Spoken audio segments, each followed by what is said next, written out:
documented. Besides, Namabia was 17, with a carefully tended beard. He was in that space between secondary school and university and was too old for caning.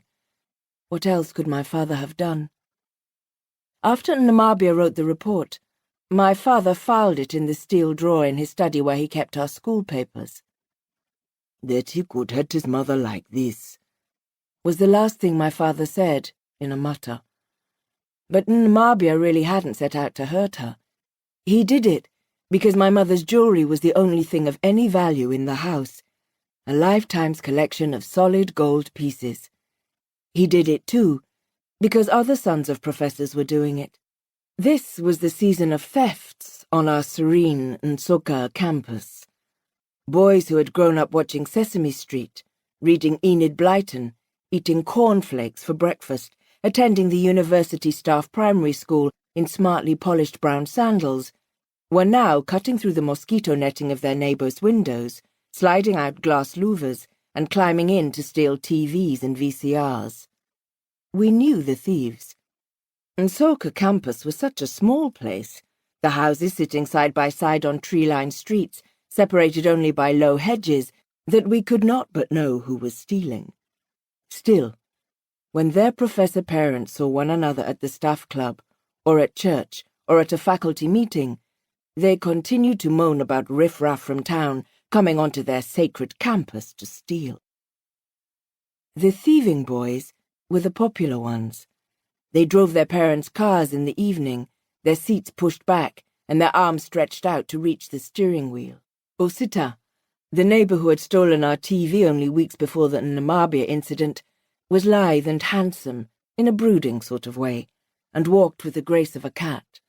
His shirts were always sharply ironed. I used to look across the hedge and see him, and close my eyes and imagine that he was walking toward me, coming to claim me as his. He never noticed me.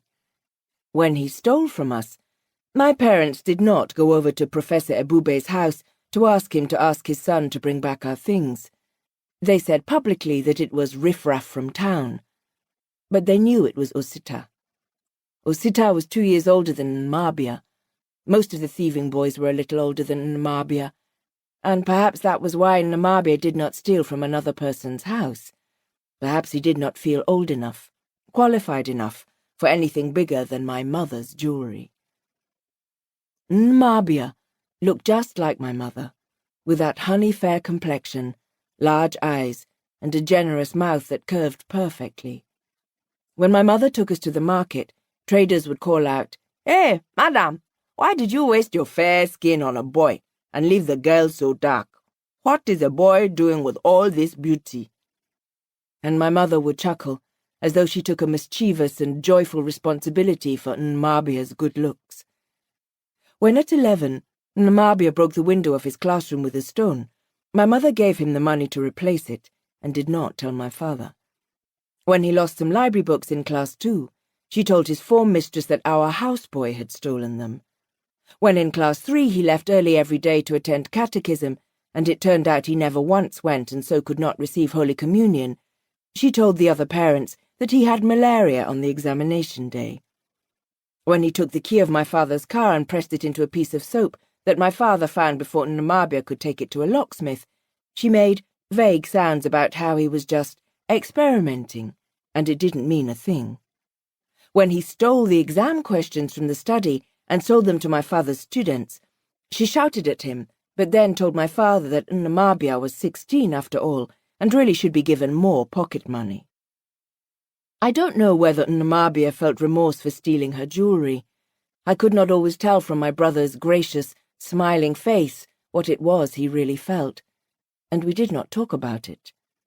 Even though my mother's sisters sent her their gold earrings, even though she bought an earring and pendant set from Mrs. Mosier, the glamorous woman who imported gold from Italy, and began to drive to Mrs. Mosier's house once a month to pay for it in installments, we never talked after that day about Namabia stealing her jewelry.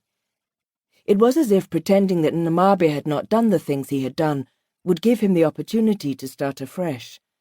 The robbery might never have been mentioned again if Namabia had not been arrested 3 years later.